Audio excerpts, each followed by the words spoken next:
Hello, this is Julian Charles of themindrenewed.com, podcasting to you from the depths of the Lancashire countryside here in the UK. Today is the 16th of November 2012, and I'm delighted to be speaking to Dr. Niels Harrit, Associate Professor Emeritus in Chemistry at the University of Copenhagen. Dr. Harrit received his PhD from that same university in 1975 and served there as Associate Professor from 1976 until his retirement 2 years ago. Though well known as a scientist within academic circles, with over 60 co-authored peer-reviewed articles published in some of the most prestigious scientific journals, Dr. Harrit has become more widely known in recent years because of a particular paper he authored in 2009, which presents physical evidence that calls into question the official account of the destruction of the 3 World Trade Center high-rise buildings on the 11th of September 2001. Published in the Open Chemical Physics Journal, this paper, entitled Active Thermitic Material Discovered in Dust from the 9/11 World Trade Center Catastrophe, is going to be the subject of our conversation, and Dr. Harrit joins me now to discuss this paper and its implications. So, Dr. Harrit, thank you very much for speaking with me on The Mind Renewed. Well, hello, Julian, and thank you for taking me on. I'd like to start by asking you to say a little bit more about yourself. I know I've given a little bit of information, but I think it might be good if you could just say perhaps a bit more about how you came to be Associate Professor, now Emeritus, and a little bit more about your area of specialism. Oh, how I actually got into science? Yes. That goes back to my childhood. Actually, this is just a matter of curiosity. I mean, if you're curious and if you want to ask questions to nature, this is it was more or less a natural way to follow. And maybe my problem was that I didn't get much resistance. I actually found it easy, and I still do. So if there's any one of our listeners who think that science is complicated and hard to understand, maybe they didn't have the right teachers, or maybe they had some teachers who want to make things more complicated than they have to be. Science is easy. All you have to do is put your life into it if you want a career, and that's about all it takes. It's a matter of motivation, you would say. Work. It's not difficult if you have the right teachers and just sit down and take a look at it. There are things that I think that the emotional side of life is much more difficult because in science, you're accumulating both knowledge and publications and work. Your pile is always getting bigger. But if you're the performing arts, if you're an actor or a musician or a dancer, you cannot rely on what you did yesterday. Actually, this is the state of existence. But in science, you can fall back on what you did yesterday. You cannot do that as an artist. So I think that it's much more easier to be a scientist than to be an artist. I think that's the first time I've heard anybody say that, I think. Well, I have some experience actually because I'm a musician as well. Aha, right. Yeah, so I know. And when we finished this interview, I have to go down and practice for a concert I'm actually rehearsing for tomorrow. Oh, wonderful. What is it you're playing? Well, my main instrument is saxophone, but I also play the flute and the piano and various keyboards and composing and stuff and things like that. Oh, wow. Now, I've introduced you as a professor of chemistry. What is your more specific area within that? Of chemistry, this is interaction of light with matter. Chemical reactions and also physical implications of reactions between light and matter, or in more general, electromagnetic radiation and matter. It is my core expertise, you would say, is photochemical reactions, and the photosynthesis is one very known example of a photochemical reaction in which energy of the sunlight is converted into trees and green leaves and actually produces oxygen as a convenient byproduct. Mm-hmm. Right, I would like to move on to the question of 9/11, of course. And most people who question the events of that day say that it was watching a video of Building 7 fall that first triggered their skepticism towards the official story. And I have to say that was true of me as well. What was it that first caused you to question 9/11? The same thing, actually. My wife, who is my fellow warrior, actually in pursuit of 9/11 truth. We are a team, probably due to her lifelong involvement as a peace activist. In 2006, she received a couple of PhD anonymously by some people who we have later come to know. We know who's actually sent them to us, but we didn't know at the time. They were lying around for a couple of months until we finally slipped them into the DVD machine. And what I saw there was a presentation by Professor Stephen E. Jones from the Brigham Young University. Actually, I think it was the first one he did. And in that, he showed the collapse of Building 7. The third of the World Trade Center skyscrapers to collapse on 9/11. Yes. And that was, I would not say an eye-opener, because it was a jaw hanger, I would say, because what was going on there? And immediately we had two problems. One was that we haven't seen it before. So there was somebody who actively wanted us not to know this. The most spectacular, actually, building collapse in modern history of architecture. And second, as a natural scientist, I couldn't understand what was going on. There was no obvious reason for this building to collapse. So it gave a lot of afterthought. And after a couple of weeks, we realized that this was the most important event actually in our lifetime. It took me a couple of weeks to realize the consequences and the perspective.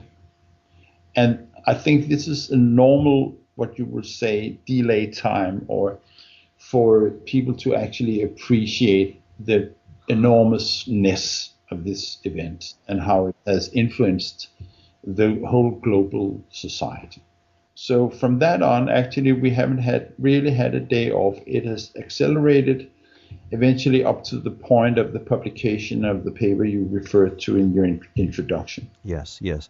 Could you talk us through more detail about what you found and how you went about it?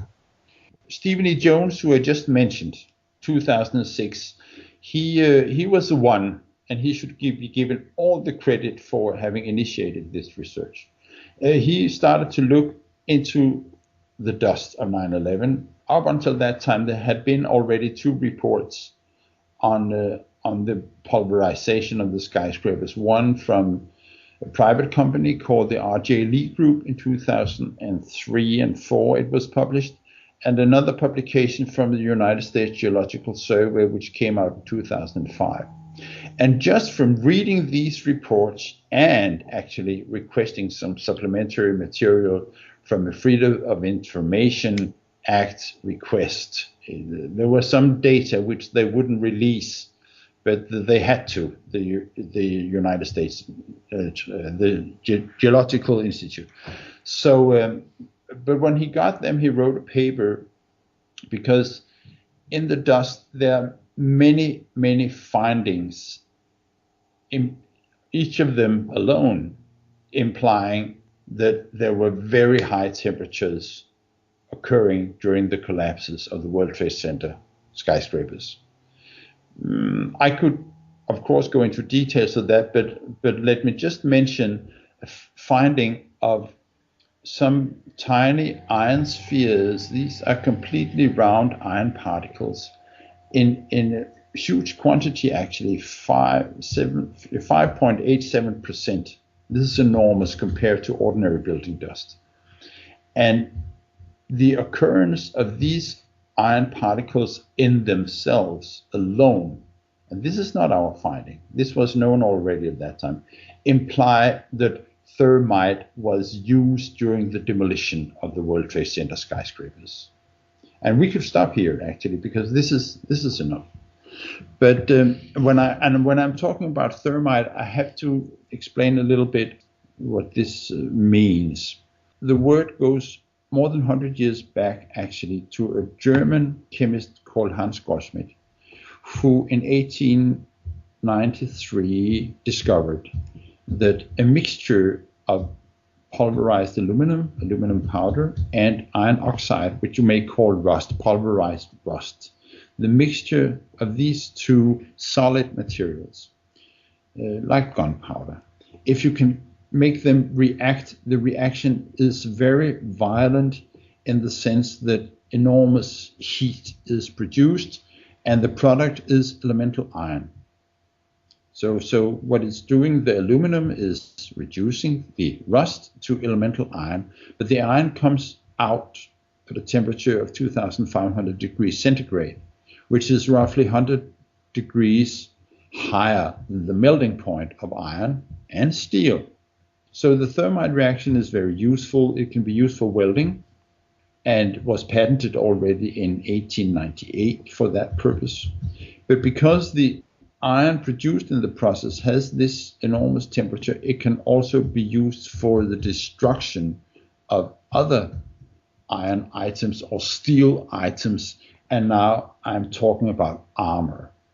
So the thermite reaction has been used for military purposes for many, many years after the First World War I in torpedoes and grenades.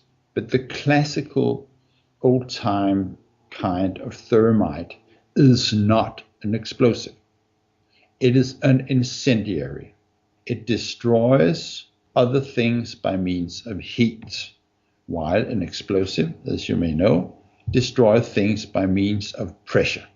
An explosive mechanically blows things apart, but an incendiary destroys things by means of heat. So a torpedo, which has a thermite charge, is actually melting its way through the warship. So this must be kept in mind because there's been a lot of hype around our findings of this thermitic material. But fact is, we do not know where it fits into hypothetical blast scenarios of World Trade Center. Many people think that this is explosive, and all we can say, maybe we do. Actually, we do not know. In my opinion, the collapse scenarios of World Trade Center are complicated, are very complicated. There's a lot of energy in the thermite reaction, and in recent years, and this means from the early 90s, this has been subject of military research to use the energy of the thermite reaction and into an explosive action. That is, that you add chemicals to the reaction, forming this pressure wave, which makes the material an explosive. And at the same time, maybe you recall, we saw the advent of nanotechnology, which is a field of technology in between molecular sciences like chemistry and what we call bulk materials, which is the realm of physics. Nanotechnology is a border discipline between our physical world and the world of chemistry, which is molecules. It just makes all the particles much smaller. So what you have particles almost the size of molecules. They're bigger than molecules, but they are so small that in this case, when we are in the thermite reaction, it's a solid state reaction. That is, there's two powders reacting with each other. But if you make the particles very, very small, the reaction is much faster and much more violent. So if we talk about nanothermite, where the particles are approaching molecular dimensions, the reaction is roughly 100 times faster than the classical thermite reaction. And for that reason, so we know that the research has been going on. We know that the principles of the thermite reactions forms the basis of making explosives and rocket fuel as well, propellants. So now we have three categories of what we call energetic materials. We have incendiaries, explosives, and rocket fuel. As an example, the second, what you call step of the space shuttle rocket, this was actually a nano rocket fuel. So what I'm saying here is that we have a chemical reaction with a lot of energy, and that can be used either as an incendiary or as rocket fuel or as an explosive. And we do not know where our findings come in. But your paper says that you have found material that you reckon to be nanothermite. Yeah, it reacts. That's the most pertinent finding of ours. It is that some of the chips we found are still reactive. Because when you apply an explosive or an incendiary, there's always something left. So this, again, we must credit Professor Stephen Jones. He started to look for unreacted material. Maybe there's something left. That was his thought. We knew thermite has been used for other reasons, which I maybe get a chance to mention. And so he started simply to see if there should be something left, and found these red gray chips. And most pertinent, when you heat them up, they react and form elementary iron. And that is the single, actually, observation which makes it thermitic material. And this is consistent with the microspheres of iron which was found in the dust. Strangely enough, yes. But we have strictly speaking, we must say that this is just a strange coincidence. But it's consistent. Yes. The model is consistent, and consistency is an important requirement for any scientific statement. Yes. Yes. So the nanothermite would be sufficient to explain that phenomenon, though not necessarily the explanation. Well, there's another observation which was actually made by Jonathan Barnett and a colleague from Worcester Institute of Technology already in late 2001, because due to some circumstances I'm not quite aware of, they actually got access to some of the steel beams from ground zero. And they found a phenomenon which is generally known as sulfidation of steel. That is, they found these steel beams had been corroded and reacted in a strange way. They looked like Swiss cheese. They were razor thin and with big holes in it. And when they took a closer look at the structure of the steel, they found, I should say, iron sulfidation of steel.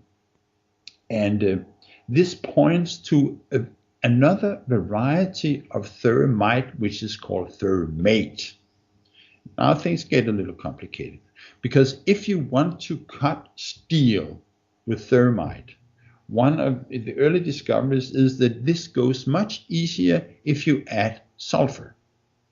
Not because the reaction is more violent, but because the steel melts easier. I could say it's because it forms a eutectic mixture with the steel, but that very quickly becomes very complicated. Point is that if you add sulfur to the thermite cuts through steel like a hot knife cut through butter. Now, our nanothermite cannot account for this finding. So if you want to cut the steel columns of World Trade Center prior to the demolition itself, because this is what happened, you could see molten iron pouring out of the South Tower minutes before it collapsed, meaning that what they did was they weakened the whole structure and started cutting the steel beams before the final stages of collapse. And this, in my opinion, most probably was done with thermate. That is, not involving the red gray chips. So there, in my opinion, there are at least two kinds of thermitic material being used, and eventually also the explosives, but we do not know the nature of the explosives which were used in the final stages. I mean, if you look at the two twin towers, You have probably seen the Twin Towers as well as the collapse of Building 7. Yes. And you would agree that these are two completely different scenarios. Mm-hmm. Building 7 is what you say structurally a classical demolition. It's taken from the bottom up and it goes into free fall. But the Twin Towers were blown up from the top down. If you care to look with an open mind, without prejudice, you can simply see the towers being blown up. And at the same time, you can, David Chandler, the American high school teacher, has done a lot of brilliant video work on the collapses of the Twin Towers. But because you see the fragments of the building being thrown out, ejected out while the building is exploding, ejected out 100, 200 meters. And these are, some of the fragments are 10, 15 tons. These are enormous steel beams and girders being thrown out. Small fragments as well.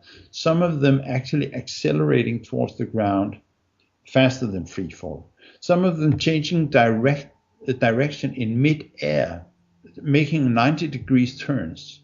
Some of them are exploding in mid-air. If you take a closer look, this could very well be our nanothermite. And you may speculate, why do they have to do this? And why do they have to throw actually most of the weight of the towers outside the footprint? Because this is what happened. They could have taken it down into its own footprint, but they did not. They had to make these exploding mushroom-like structures and pyroclastic clouds. It's very, very hot in there. Now we are really going into speculations why they have to do this. But this is what you see. And so in my scenario, there are at least different types of thermites being involved, and explosives, the nature of which we do not know. Could I turn to your interview that you had with Michael Rudin of the BBC? Oh, yeah. It was suggested that maybe primer paint was used in the World Trade Center buildings, and that maybe that might account for the red-grey chips. Did your research exclude that possibility? Well, the funny thing about Michael Rudin's interview is he actually accepts our findings. Does he? Oh yeah, he does. That the chips is reacting to form elemental iron. So this is a thermite reaction. So the BBC was actually endorsing thermitic paint. I can live with that. we call it painted on thermite. Mr. Rudin did not realize this when he asked me the question, and I was actually at that time too exhausted to catch actually what was happening. But what he did was the BBC was actually endorsing thermitic paint at that time, because he said that the same kind of paint had been applied to the Manhattan Bridge. Fine. I mean, I could easily go along with that. And I explained it to him in the post-production that he was actually what he did.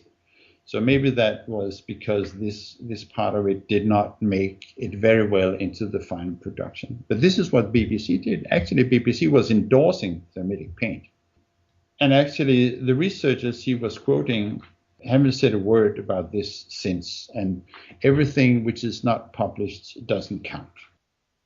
Yes, he mentioned a couple of professors from Carnegie Mellon University.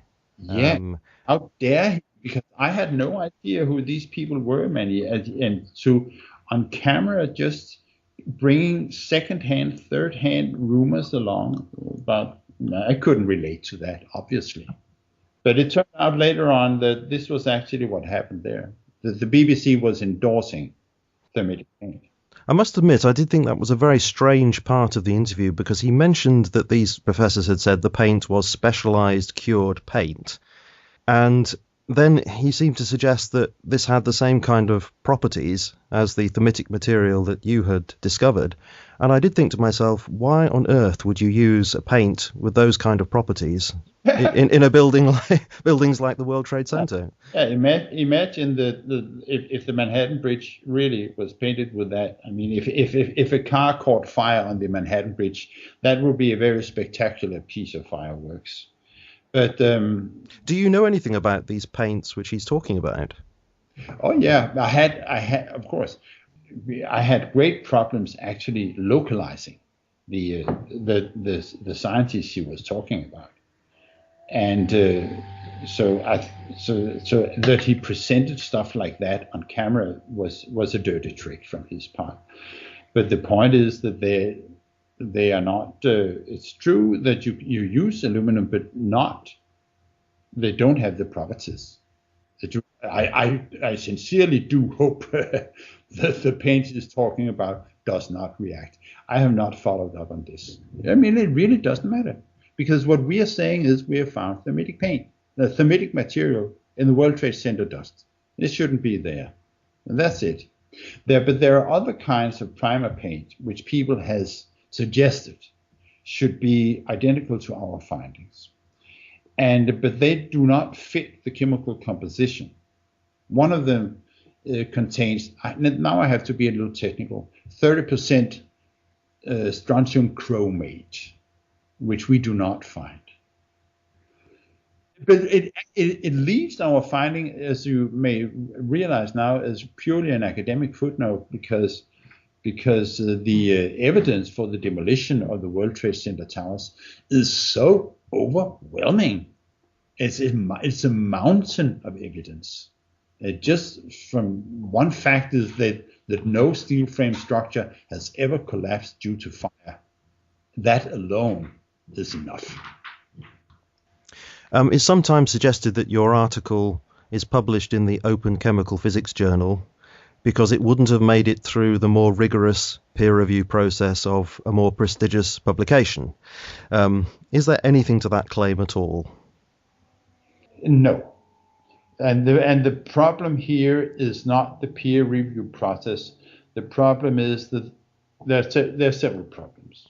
One thing is that the established publishing companies, for reasons that may have become obvious, would never touch a thing like this. I mean, this is the same thing as BBC or the whole mainstream. They are part of the mainstream media picture. Another thing is, actually, the open journals was at that time an innovation, and they're still.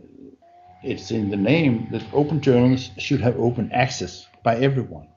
What has happened in the scientific community is that the traditional publishing companies have cranked up the prices of subscription on the regular journals to such an extent that they are outside reach of ordinary companies, and not to talk about single individuals.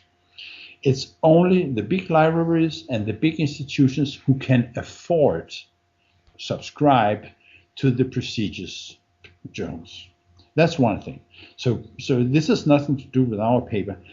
You must remember, it's always the scientists who pay for the publication, either as subscribers or, in this case, with page charge. And some journals you do both. That is, you pay for the publication and you pay for the subscription. This is only a matter of politics, how the money comes into the system for the publication. In the open journals, the system is that you pay for the publication. But the journals, which is completely controlled by very few publishing companies, you pay by subscription. The review process is the same. It has nothing to do with that. Number one advantage of the journal that we published in is that it is public. It can be accessed publicly.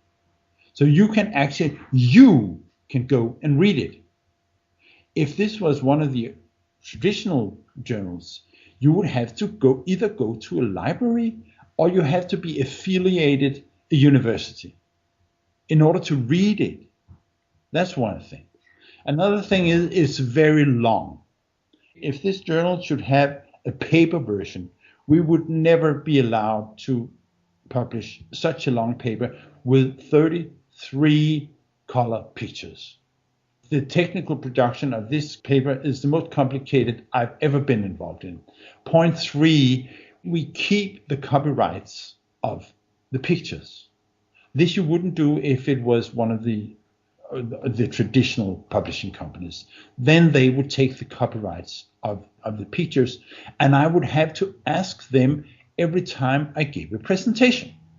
Point four, my dean at the university, my super over boss, my dean, was on the external advisory board of this journal. He pulled out very fast because he got cold feet. That's another thing.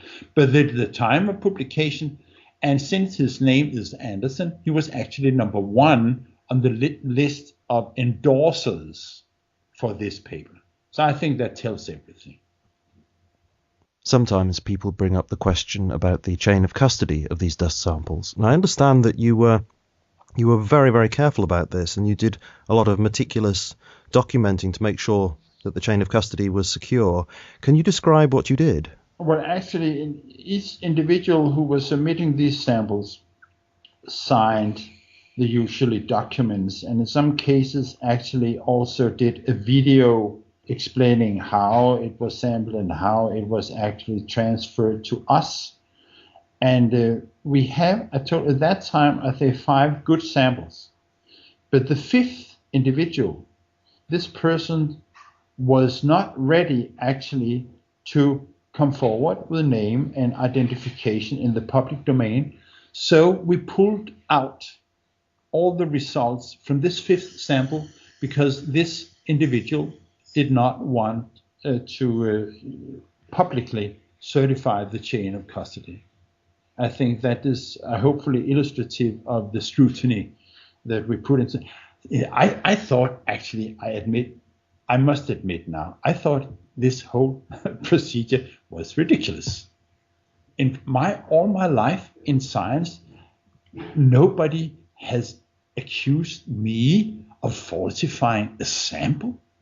I thought it was so far out. So it was some of the other guys who said, no, we have to do this very accurately. I said, come on, man, isn't this a bit far out?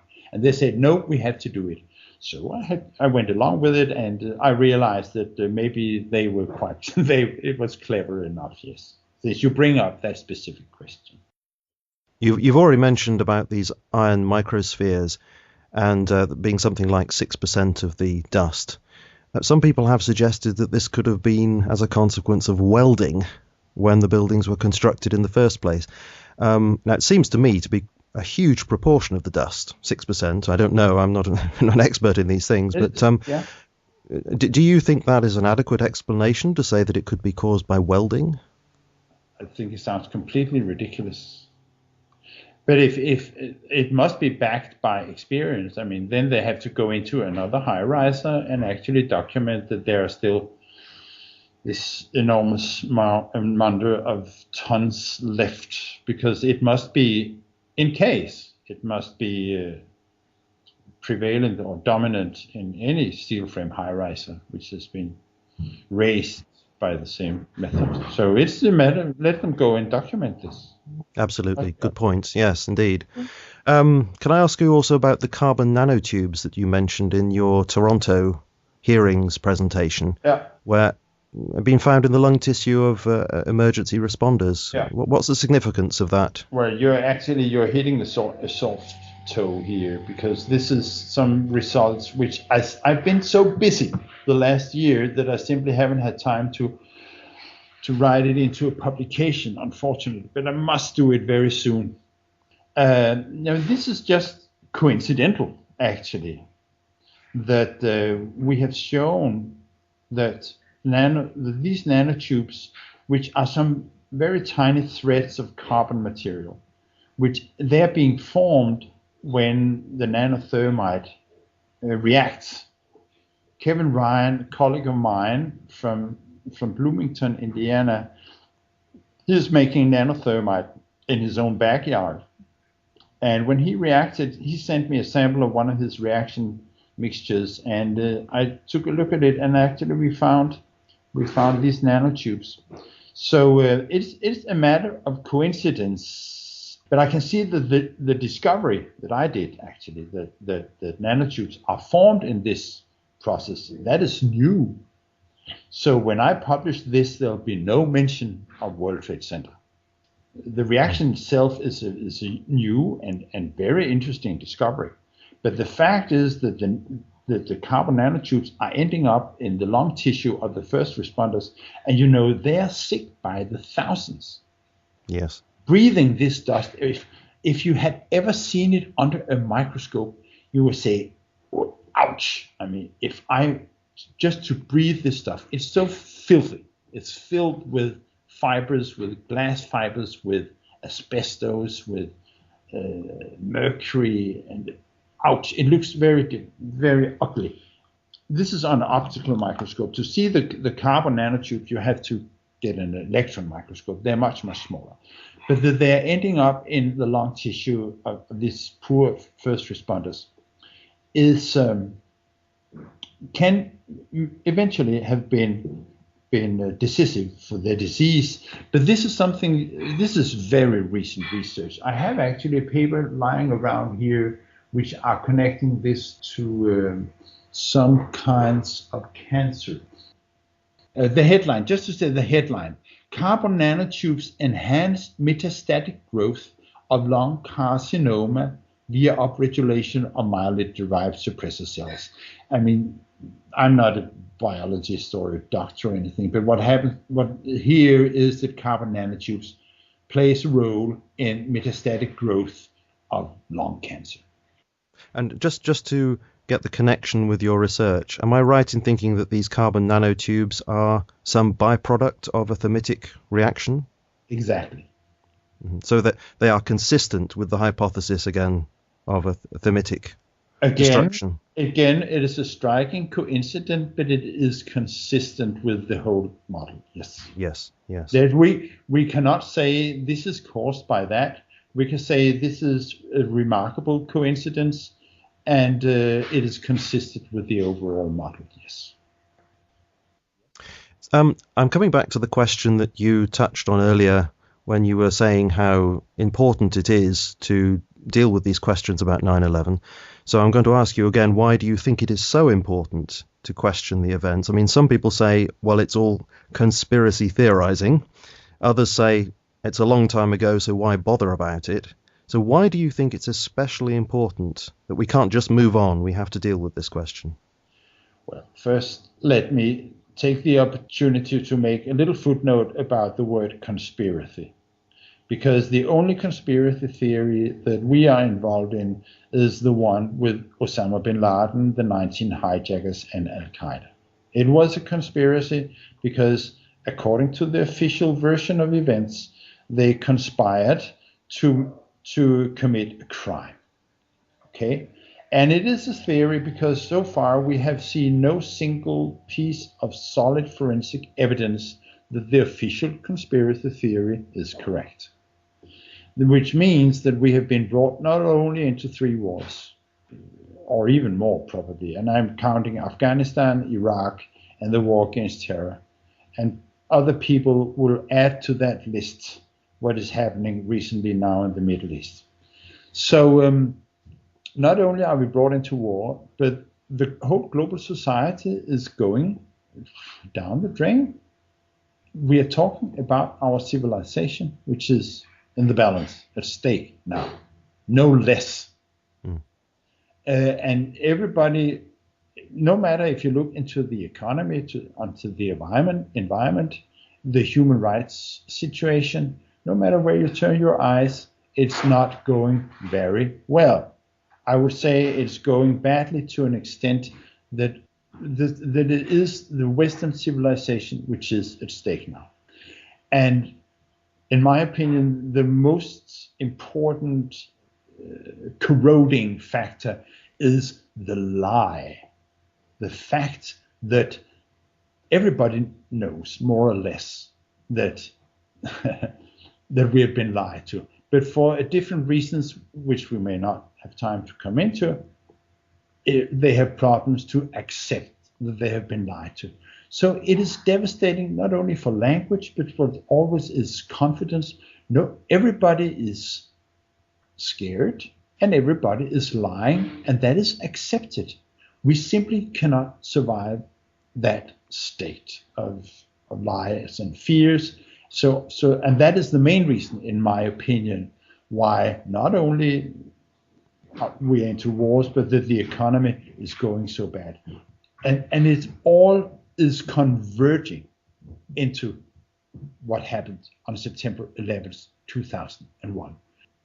Of course, there's been plenty of processes leading up to that day, but it is streaming out from afterwards.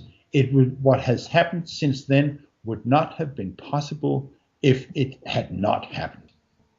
So that's why 9/11, we cannot, our society, and I'm very, very serious, and I'm talking now on behalf of my grandchildren, we cannot survive and maintain the society we have without confronting the events of September 11th, 2001. And it is getting late. That's why we spend all our time trying to tell our fellow citizens the truth of 9/11.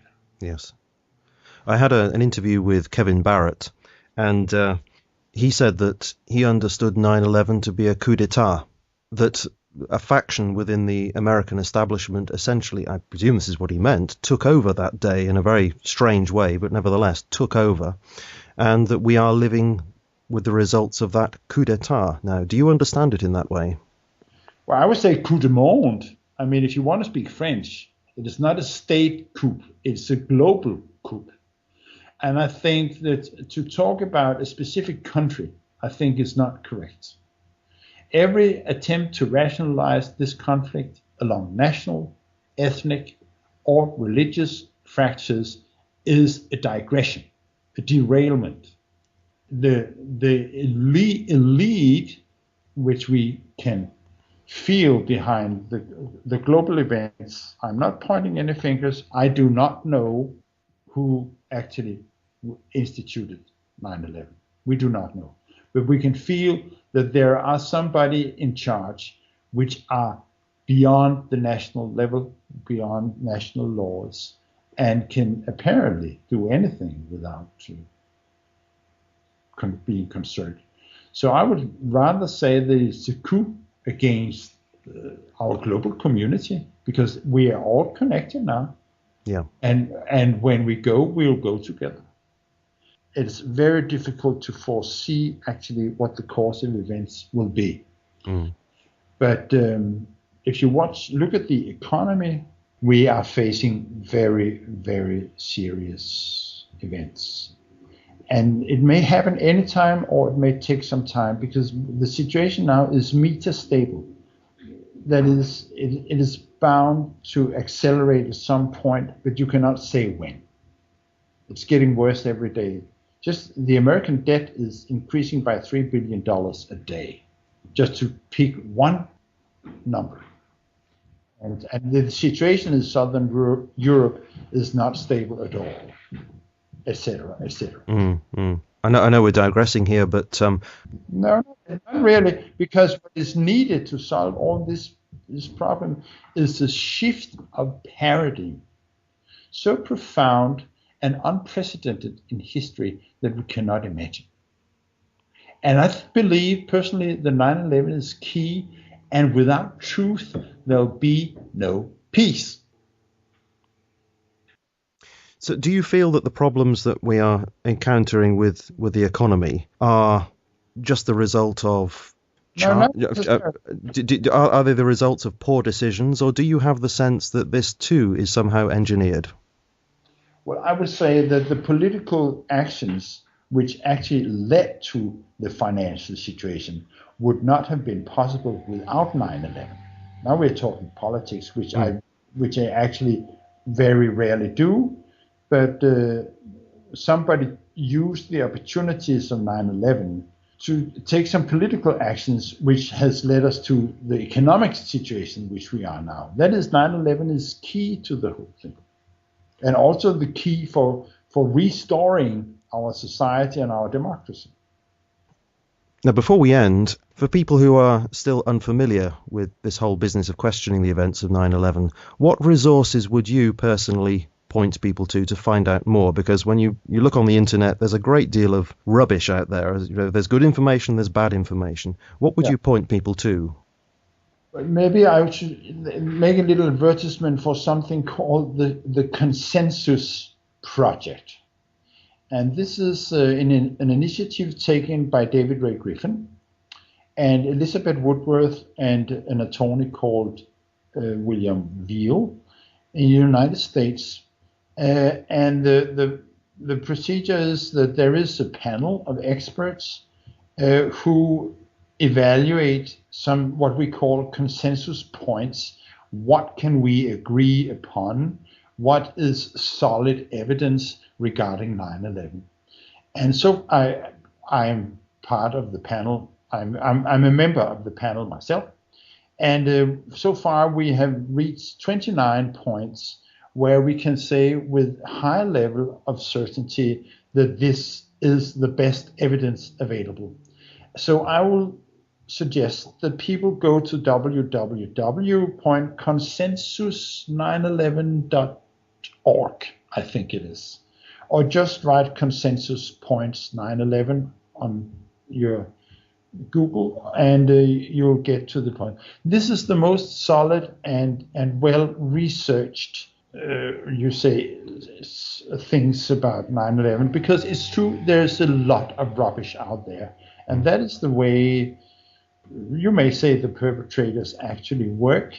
They are spamming the whole field with nonsense, and the people who are saying many right things and then they say something wrong. So everybody gets confused and we all get tired, and we would rather watch the X Factor and television and fall back into apathy. I do wonder sometimes if some of that is as a consequence of Obama's information czar, Cass Sunstein. Yeah, that's right. Yeah. Not exactly. Yeah, or eventually. I think, but this is a broader. Actually, the media, the global media, they fall into place during a day or two. Actually, after 9/11, but on the day is very interesting because they were actually reporting honestly, also in Denmark. But it took the global media about one and a half day to fall in line with the official version.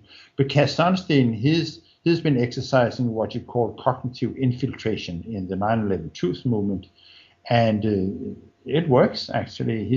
He's making a lot of people very tired from infighting. That's another thing. I was just wondering if some of the rubbish that we find on YouTube, for example, the outlandish suggestions, I just wonder if some of that is triggered by that policy.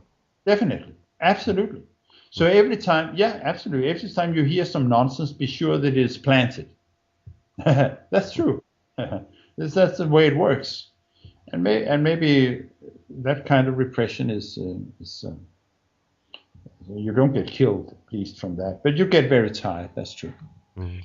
So if I should end with something, I would suggest that people to go to the David Ray Griffin's books. He's a brilliant American theologian, actually, and then just trust yourself. Don't trust me. Don't trust any other out there. Just trust yourself. See what you see. Go and watch the Twin Towers collapsing, and you'll realize that this is not consequence of the impact of the two airliners, but it is a controlled demolition. And everybody can count to three, okay? There were two airliners, but there were three skyscrapers. So we should all realize that there's something wrong here. And then go and do your own research. Thank you very much indeed. So we should all question. We should not be afraid to question. That's right. Absolutely. Thank you very much, Dr. Harrit. It really has been a fascinating conversation. You're welcome, and good luck with your show, Julian. Okay. Thank you. Thank you. Bye-bye.